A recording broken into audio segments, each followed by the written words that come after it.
Guys, चलिए आगे शुरू करते हैं। हम कर रहे थे HTET PGT physics 2024 solutions part 3।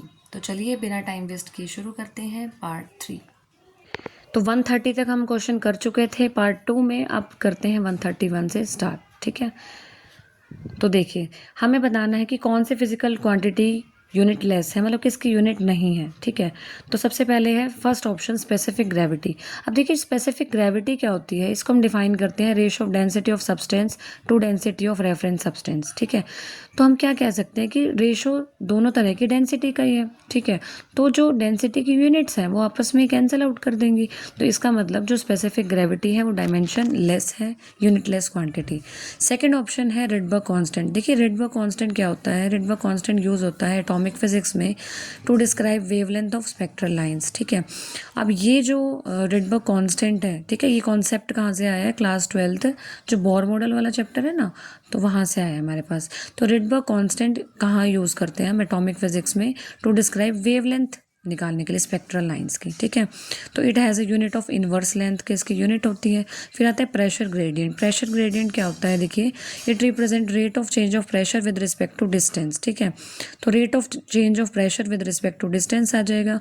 तो ऐसा यूनिट क्या आ जाएगी इसकी, पास्कल पर मीटर। तो इसकी भी यूनिट है, रिडबर्ग कांस्टेंट की भी यूनिट है, इसकी भी यूनिट है। और एवोगैड्रो नंबर को हम कैसे डिफाइन करते हैं, it represents number of constituent particle पर मोल ऑफ अ सब्सटेंस। तो एवोगैड्रो नंबर क्या होता है, it represent number of particles पर मोल। ठीक है, तो इसकी जो ऐसा यूनिट रहेगी वो मॉल इनवर्स रहेगी। तो ऑप्शन 1 को हम करेक्ट बोल सकते हैं, जो यूनिटलेस क्वांटिटी रहेगी वो स्पेसिफिक ग्रेविटी रहेगी। चलिए अब चलते हैं अगले क्वेश्चन की तरफ। ठीक है, अब देखिए 132 क्वेश्चन में हमें क्या कह रखा है कि एक वाटर टैंक हमें गिवन है। ठीक है, वाटर टैंक हमें गिवन है।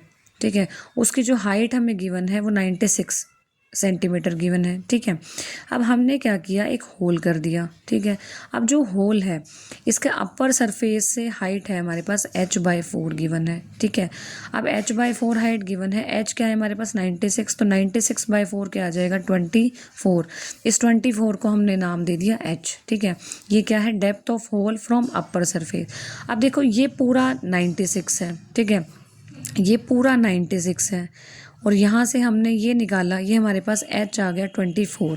तो अगर हमें ये बची हुई हाइट निकालनी है तो ये कितनी आ जाएगी, 96 में से हमने 24 को सब्ट्रैक्ट कर दिया तो हमारे पास आ जाएगा 72। तो ये आ जाएगी, ये height of hole from bottom of the tank, ये आ जाएगा 72। सबसे पहले हमारे पास 96 टोटल। ठीक है, उसके बाद हमने एक होल किया। अब ये जो होल है इसकी अपर सरफेस से जो हाइट है, अपर सरफेस से जो हाइट है हमने उसको h बोला। ये गिवन है हमें h/4 यानी कि 24 आ जाएगी। 96 यहाँ रखने पे 24 आ गई। अब हमारे पास अपर सरफेस से है। ठीक है, इस होल की लोअर सरफेस से कैसे रहेगी, अगर हम 96 में से 24 को सब्ट्रैक्ट कर दें तो हमारे पास 72 आ जाएगा। अब देखो क्वेश्चन में हमें क्या गिवन है, अब हमने जब होल किया, ठीक है, तो इस हाइट से यानी कि h/4 हाइट से पानी निकलेगा। अब ये पानी ग्राउंड पे पहुंचा तो मतलब इस हाइट से मतलब h' हाइट से ग्राउंड तक पानी पहुंचा। तो हमें रेंज निकालनी है कि जो वाटर स्ट्रीम यहाँ से बाहर निकल रही है उसकी रेंज क्या रहेगी। अब देखो रेंज हमने पढ़ी है प्रोजेक्टाइल मोशन में, रेंज का फॉर्मूला क्या रहता है, v/t।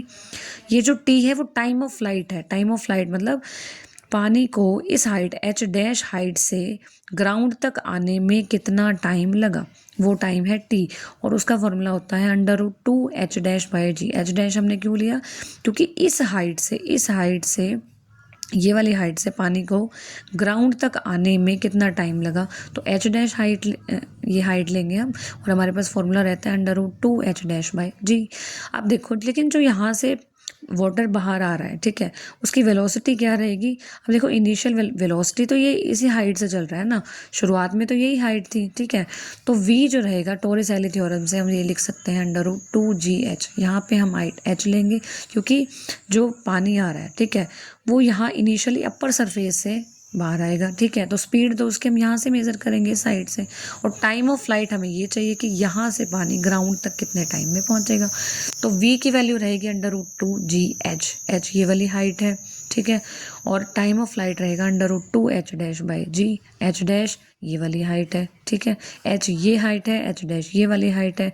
अब जस्ट क्या करना है, ये दोनों वैल्यूज़ इसमें पुट कर दी, हमारे पास g कैंसिल आउट हो गया तो 2 बाहर आ गया, क्योंकि ये 4 बन जाएगा, रूट लेंगे तो 2 आ जाएगा। 2 √h इंटू h'। तो h की वैल्यू हमें पता है, h की वैल्यू 24 है, h' की वैल्यू 72 है। यहाँ पुट अप करेंगे तो हमारे पास रेंज आ जाएगी 48√3 सेंटीमीटर, जो कि ऑप्शन नंबर 1 है। तो ऑप्शन नंबर 1 इज़ करेक्ट। अब देखिए, अब चलते हैं नेक्स्ट क्वेश्चन की तरफ, 133, ठीक है। अब देखो इसमें हमें क्या गिवन है, position of a moving particle at any instant हमें गिवन है r = a cos ω t i plus a sin ω t j cap, ठीक है। अब हमें निकालनी है टोटल एनर्जी ऑफ पार्टिकल। अगर कोई पार्टिकल मूव कर रहा है, ठीक है, जिसका मास m है, that is moving at any instant, और हमें उसका पोजीशन वेक्टर ये गिवन है, ठीक है, और जहाँ पे थीटा की वैल्यू हमें ω t गिवन है, ठीक है, तो हमने यहाँ ω t प्लेस कर दिया। अब हमें निकालनी है total energy of the particle. अब देखो टोटल एनर्जी हम कैसे निकालेंगे, टोटल एनर्जी इक्वल होती है kinetic energy plus potential energy में, ठीक है। तो अब हमें काइनेटिक एनर्जी भी चाहिए और पोटेंशियल एनर्जी भी चाहिए। तो काइनेटिक एनर्जी होती है हमारे पास ½ mv², ये हमें पता है। तो अब हमें क्या चाहिए, v², ठीक है। और v क्या होता है, dr/dt, we know v = dr/dt। तो यहाँ से dr/dt निकाल लेंगे तो क्या आ जाएगा, कॉस का हो जाएगा माइनस साइन ω t, तो यहाँ से आ जाएगा -a ω sin ω t I cap, और साइन का हो जाएगा cos ω t, और ω t का हो जाएगा ओमेगा।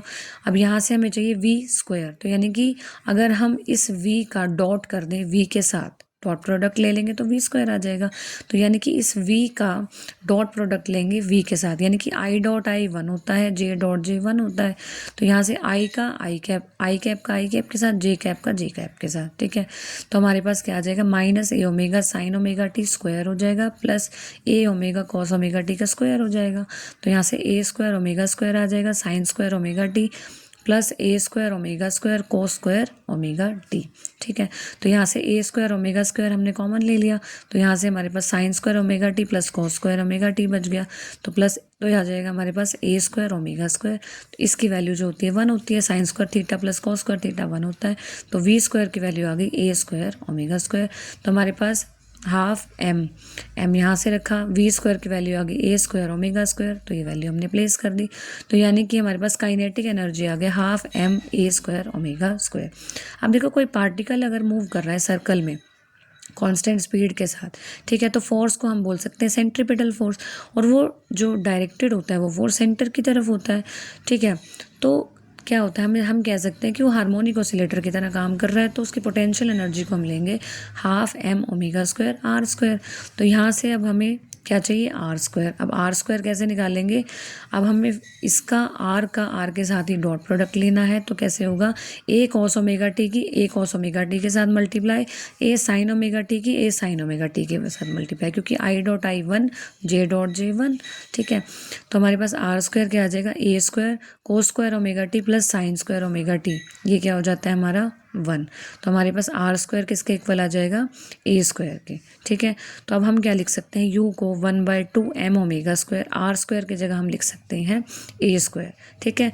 अब हमारे पास काइनेटिक एनर्जी है m a ω², ठीक है, m a² ω², और u की वैल्यू है, इनकी पोटेंशियल एनर्जी की वैल्यू है 1/2 m ω² a²। तो दोनों जो एनर्जीज हैं हम उनको ऐड कर दिया, m ω² a² plus m ω² a²। तो टोटल एनर्जी आ गई हमारे पास m ω² a²। दस ऑप्शन 1 इज करेक्ट। चलिए नेक्स्ट क्वेश्चन है हमारा 134, ठीक है। अब देखिए क्या गिवन है हमें, fundamental frequency of closed organ pipe is equal to frequency of first overtone of open organ pipe, जिसकी लेंथ है 60 सेंटीमीटर। अब हमें क्या निकालना है, length of closed organ pipe, ठीक है। क्लोज ऑर्गन पाइप की लेंथ हमें निकालनी है, किसकी, क्लोज्ड ऑर्गन पाइप। सबसे पहले हम समझेंगे क्लोज ऑर्गन पाइप के बारे में। तो क्लोज पाइप क्या होती है, जो एक एंड से क्लोज है, ठीक है, और ये क्या करती है, सिर्फ ऑड हार्मोनिक्स प्रोड्यूस करती हैं, ठीक है। और इसकी जो फंडामेंटल फ्रीक्वेंसी होती है उसका फॉर्मूला होता है FC = V/4LC, जहाँ पे V क्या है, स्पीड है साउंड की, और LC क्या है, लेंथ ऑफ क्लोज्ड पाइप। और ओपन ऑर्गन पाइप क्या होती है, ओपन पाइप होती है जो दोनों एंड से ही ओपन है और जो सारे हार्मोनिक्स को प्रोड्यूस करती है। और इसकी फंडामेंटल फ्रीक्वेंसी का फॉर्मूला होता है V/2L0। ठीक है, V क्या है हमारे पास, स्पीड ऑफ साउंड, और L0 क्या है, लेंथ ऑफ ओपन पाइप। ये थी लेंथ ऑफ क्लोज पाइप, ये है लेंथ ऑफ ओपन पाइप। तो आप समझ गए होंगे क्लोज ऑर्गन पाइप क्या होती है और ओपन ऑर्गन पाइप क्या होती है। ठीक है, यहाँ से अगर हम देखेंगे जो फर्स्ट ओवरटोन है यानी कि सेकंड हार्मोनिक है, ठीक है, उसका जो फॉर्मूला होता है वो होता है F0 = 2 × V/2L0। ठीक है, जो फंडामेंटल है उसका सेकेंड 2 टाइम्स हो जाएगा। ठीक है, तो F0 क्या आ जाएगा, 2 × V/2L0। तो यहाँ से हमारे पास आ जाएगा V/L0। अब हमें गिवन क्या है, गिवन कंडीशन ये है कि जो फंडामेंटल फ्रीक्वेंसी है क्लोज ऑर्गन पाइप की वो इक्वल है frequency of first overtone of open organ pipe. ठीक है, तो FC = F0 के इक्वल है। FC की वैल्यू क्या है, V/4LC, और F0 की वैल्यू क्या है, V/L0। तो यहाँ से हमारे पास L0 किसके इक्वल आ जाएगा, 4LC के इक्वल आ जाएगा, और LC आ जाएगा L0/4। और जो L0 हमें गिवन है यानी कि जो लेंथ है किसकी, ओपन ऑर्गन पाइप की, वो हमें गिवन है 60 सेंटीमीटर। तो 60 प्लेस कर देंगे यहाँ 4, तो LC आ जाएगा हमारे पास 15 सेंटीमीटर। तो हमारे पास जो लेंथ आ गई क्लोज्ड ऑर्गन पाइप की तो किसके इक्वल आ गई, 15 सेंटीमीटर। दस ऑप्शन 1 इज करेक्ट। चलिए नेक्स्ट क्वेश्चन है 135। अब देखिए इसमें क्या गिवन है, एक आर्टिफिशियल सैटेलाइट है, ठीक है, वो मूव कर रही है सर्कुलर ऑर्बिट में, ठीक है, अराउंड द अर्थ, और जिसकी स्पीड क्या गिवन है हमें। देखिए मेन कंडीशन है कि जो आर्टिफिशियल सैटेलाइट है उसकी जो स्पीड गिवन है वो इक्वल है half the magnitude of escape velocity. तो एस्केप वेलोसिटी के हाफ गिवन है सैटेलाइट की वेलोसिटी। ठीक है, if the satellite is suddenly stopped in its orbit, अब सैटेलाइट को स्टॉप कर दिया गया, और then allowed to fall freely on to the earth, अब वो क्या है, फ्रीली फॉल कर रही है अर्थ पे। तो अब हमें निकालना है speed at which it will hit the earth surface. तो हमें वो स्पीड निकालनी है जिस पे वो अर्थ सरफेस को हिट करती है। ठीक है, देखिए सबसे पहले जो सैटेलाइट की स्पीड है उसे हमने वी.एस. कहा, और वी.एस. गिवन है हमें हाफ ऑफ वी.ई. यानी कि एस्केप वेलोसिटी के। एस्केप वेलोसिटी का फॉर्मूला हमें पता है, क्लास 11th का कॉन्सेप्ट है। ठीक है, एस्केप वेलोसिटी हमें पता है √2gm/r होती है। ठीक है, तो 1/2 √2gm/r, इसकी वैल्यू आ जाएगी √gm/2r। ठीक है, अब देखो अगर कोई सैटेलाइट सर्कुलर ऑर्बिट में मूव कर रही है तो उसकी ऑर्बिटल स्पीड का फॉर्मूला हमें पता है, ये भी क्लास 11th का ही कॉन्सेप्ट है। तो उसकी ऑर्बिटल स्पीड होती है Vs = √gm/r। अगर हम इन दोनों को कंपेयर करें, ये भी सैटेलाइट की वेलोसिटी है, ये भी सैटेलाइट की वेलोसिटी है, ये है गिवन कंडीशन के अकॉर्डिंग और ये है अकॉर्डिंग टू द फॉर्मूला। अगर हम इनको कंपेयर करते हैं तो हमारे पास r की वैल्यू आ जाएगी, यानी कि स्मॉल r की वैल्यू आ जाएगी 2r के इक्वल। ठीक है, स्मॉल r क्या है, रेडियस। ओके, तो अब हमारे पास क्या आ गया, स्मॉल r जो है 2r के इक्वल आ गया। तो यानी कि सैटेलाइट, अब देखो सैटेलाइट को स्टॉप कर दिया गया, ठीक है, और काइनेटिक एनर्जी 0 हो गई। तो इनिशियल काइनेटिक एनर्जी 0 हो गई, अब ये फ्रीली फॉल कर रही है। पहले काइनेटिक एनर्जी 0 हुई, ठीक है, तो इनिशियल काइनेटिक एनर्जी 0। अब जो सैटेलाइट है वो फ्रीली फॉल कर रही है, और किस डिस्टेंस से, इनिशियल डिस्टेंस आया हमारे पास r = 2r, और फाइनल डिस्टेंस क्या रहेगा, r = r। ये फाइनल रहेगा, फाइनल डिस्टेंस, और ये इनिशियल डिस्टेंस रहेगा।